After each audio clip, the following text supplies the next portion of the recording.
Kasus dugaan pencemaran nama baik artis Nikita Mirzani dengan pelapor Dito Mahendra memasuki babak baru. Berkas Nikita Mirzani yang telah ditetapkan sebagai tersangka kini sudah masuk di meja Kejaksaan Negeri Serang. Untuk informasi lebih detailnya terkait perkara ini kami sudah terhubung dengan rekan Ahmad Tajudin, reporter Tribun Banten. Silakan dengan informasi Anda.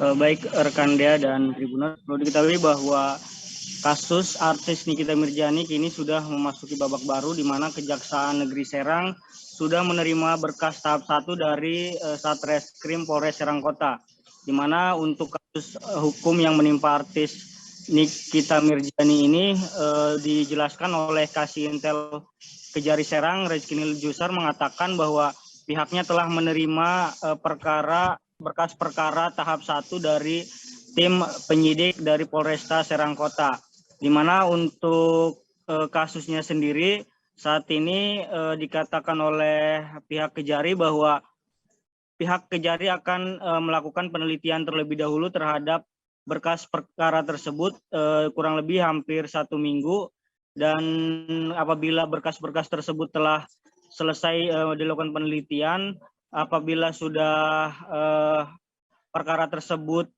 dalam penelitiannya telah sesuai atau telah cukup untuk dilakukan penuntutan, maka akan dilanjutkan untuk tahap berikutnya, di mana diketahui bahwa NM ini atau Nikita Mirzani ini terlibat kasus UITE yang dilayangkan oleh pelapor atas nama Dito Mahendra, di mana Nikita Mirzani dianggap melakukan tindak pidana UITE dengan melakukan kegiatan atau melakukan perbuatan yang dianggap membuat pelapor Dito Mahendra merasa dilakukan pencemaran nama baik, dan saat ini masih dalam penelitian oleh pihak Kejari Serang. Dea. Baik, Tribuners rekan Ahmad Tajudin juga sudah melakukan wawancara bersama Kasih Intel Kejari Serang Rezky Niljusar terkait kasus ini. Berikut keterangannya.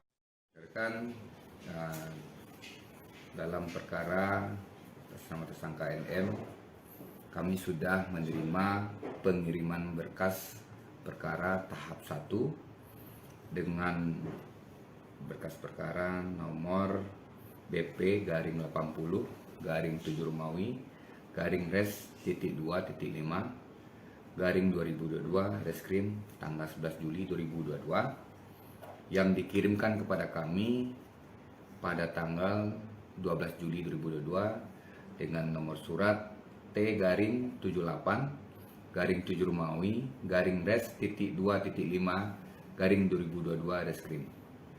Nanti selanjutnya, langkah selanjutnya setelah ini?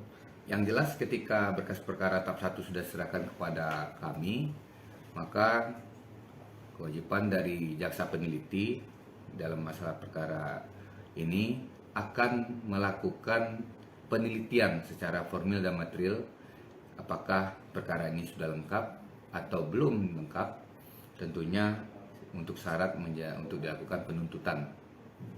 Berapa lama waktunya? Kalau untuk berapa lamanya tentu sesuai dengan KUHP, itu jaksa harus memutuskan sikap 7 hari dan memberikan petunjuk. Hai pemirsa Sri Popo TV, jangan lupa komen, like, dan subscribe serta tonton terus berita-berita terupdate lainnya